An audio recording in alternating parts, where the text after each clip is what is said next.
हर हर महादेव। स्वागत है आपका बनारस के व्लॉग 2 में। अगर आपने अभी तक फर्स्ट पार्ट नहीं देखा है तो तुरंत देखिए और मेरे इस चैनल को लाइक सब्सक्राइब ज़रूर कीजिए।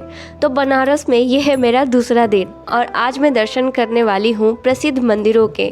एक्सप्लोर करेंगे घाट और देखेंगे गंगा आरती। तो सुबह सुबह हम निकल गए विश्वनाथ बाबा के दर्शन करने बनारस हिंदू विश्वविद्यालय में। जी हाँ, एक विश्वनाथ मंदिर बनारस हिंदू विश्वविद्यालय में भी स्थित है। तो ये रहा BHU गेट। मंदिर गेट से काफ़ी अंदर है तो हमें ऑटो रिक्शा लेना पड़ा। अगर हम बनारस आए हैं तो यहाँ पर भी ज़रूर आना बनता ही था। कैंपस में अंदर जाने के बाद हमें दिखा यह मंदिर का गेट, जो कि बहुत ही खूबसूरत था और भव्य था। आप देख सकते हैं ये कितना ही प्यारा लग रहा है।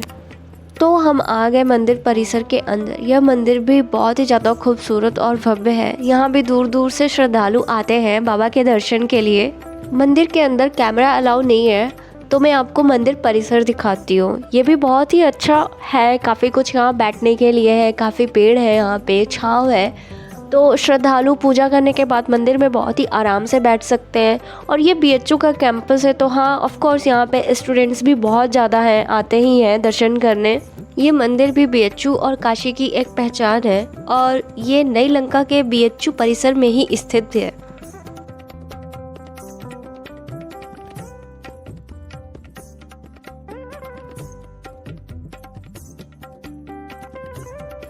तो मैंने तो दर्शन कर लिए और मैंने भगवान से अपने लिए प्रार्थना की। बाकी भोले बाबा की कृपा आप सब पर बनी रहे। और मंदिर के पास जूता चप्पल जमा करने की भी सुविधा है। टोकन लीजिए, फिर दीजिए और अपने जूते वापस लीजिए और यहाँ से निकल लीजिए।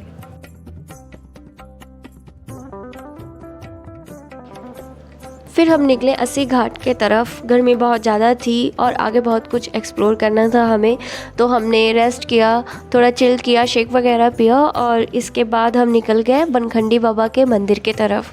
फिर वॉक करते हुए हम पहुँचे बनखंडी बाबा के दर्शन करने।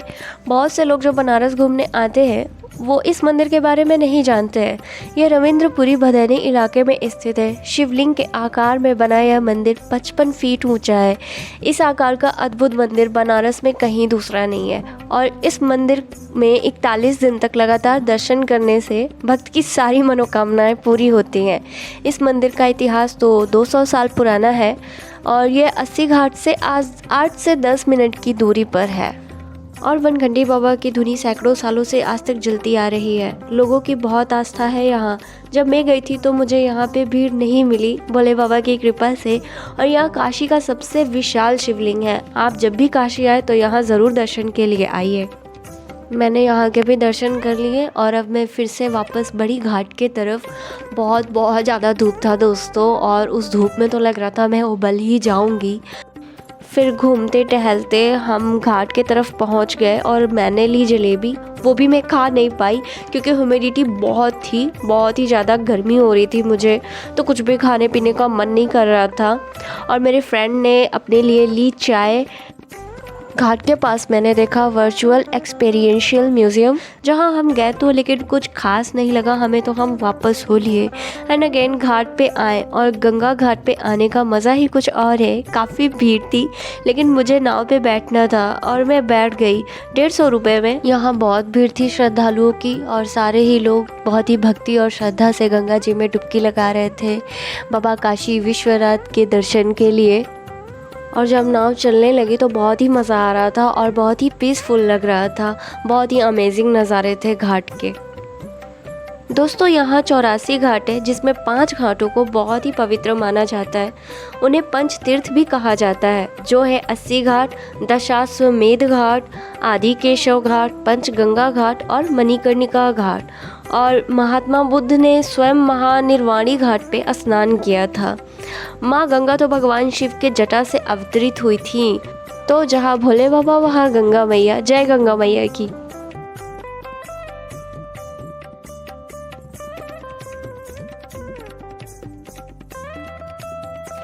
और फिर मैंने रील्स के लिए कुछ वीडियोस बनाए। आप मुझे इंस्टाग्राम पे फॉलो कर सकते हैं, लिंक डिस्क्रिप्शन बॉक्स में आपको मिल जाएगा। So please follow me on Instagram.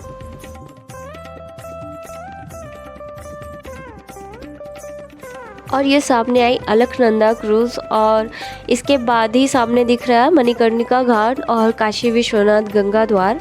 मैंने भी बोट चलाने की कोशिश की थी, मुझसे तो हिला तक नहीं। फिर मैं यही सोच रही थी कितनी मेहनत से बोट वाले भैया बोट चला रहे हैं और वो बहुत सीधे, बहुत अच्छे थे। उनसे बात करके मुझे बहुत अच्छा लगा। घर ले जाने के लिए नदी के बीच में बहुत साफ़ गंगा जी मिली। अगर आपको भी गंगा जी ले जाना हो कभी तो नदी के बीच से ही लीजिएगा।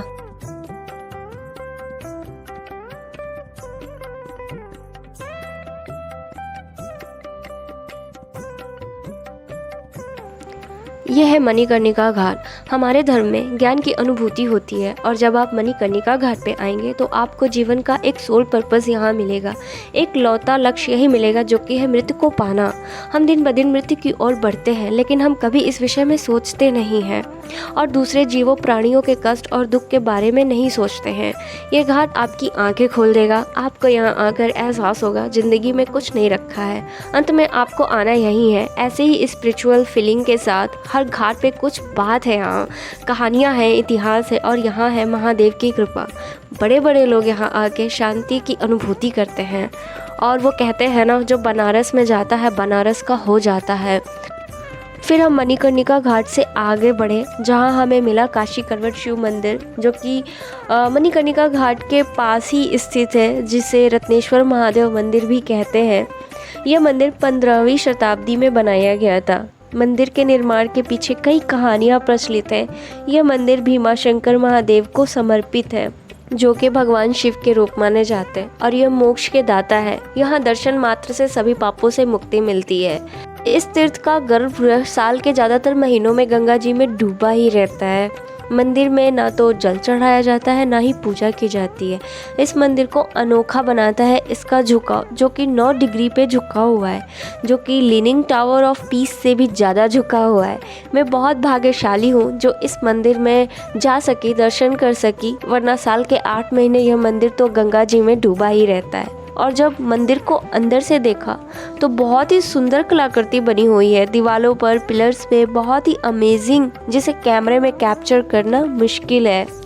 और इस मंदिर का झुकाव भी इसे सुंदर और अनोखा बनाता है। इस मंदिर के लिए प्रचलित कहानियाँ आप जानते हैं तो कमेंट बॉक्स में हमें ज़रूर बताइए। ये लो भाई, पशुपतिनाथ का भक्त यहाँ भोलेनाथ के शरण में सो रहा है, घोड़े बिल्ली सब बेच के।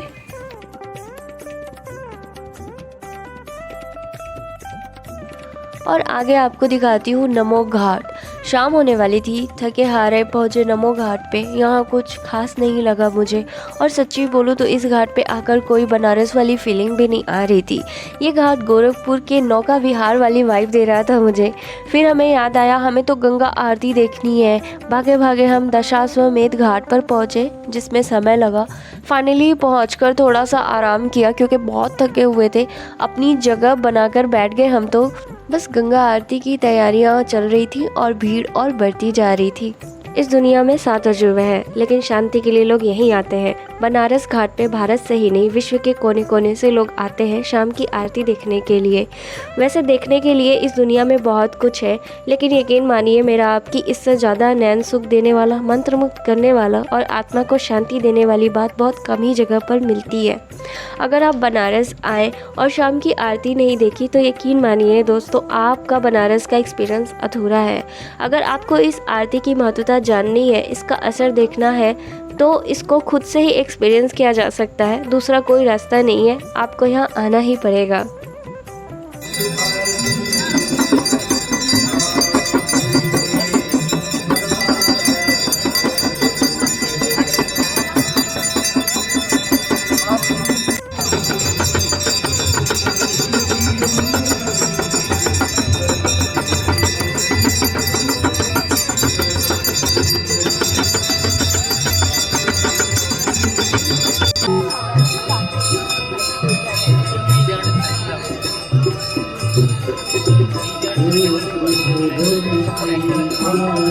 फिर आरती खत्म होने के बाद और बुरी तरह थकने के बाद हमने इन आंटी से जूस पिया, क्या था वो भगवान जाने, बहुत ही अजीब। मैं पी नहीं पाई और मेरे पैसे वेस्ट हो गए। इसके बाद घर वापसी हुई। किचन में पक रही थी सब्जी, जो कि बना रही थी हमारी खूबसूरत प्यारी भाभी। और हाँ, फिर से भैया भाभी के साथ किचन में लगे हुए थे। खाना तैयार हुआ, हमने खा लिया। इतने थके थे, फिर मैं बिस्तर में पड़ गई। तो आज का हमारा बनारस का व्लॉग 2 यहीं ख़त्म होता है। प्लीज़ सब्सक्राइब कर दीजिएगा और कमेंट ज़रूर कीजिएगा। मेरी नेक्स्ट व्लॉग में हम एक्सप्लोर करेंगे Sarnath. So thanks for watching. तब तक के लिए गुड बाय, टेक केयर।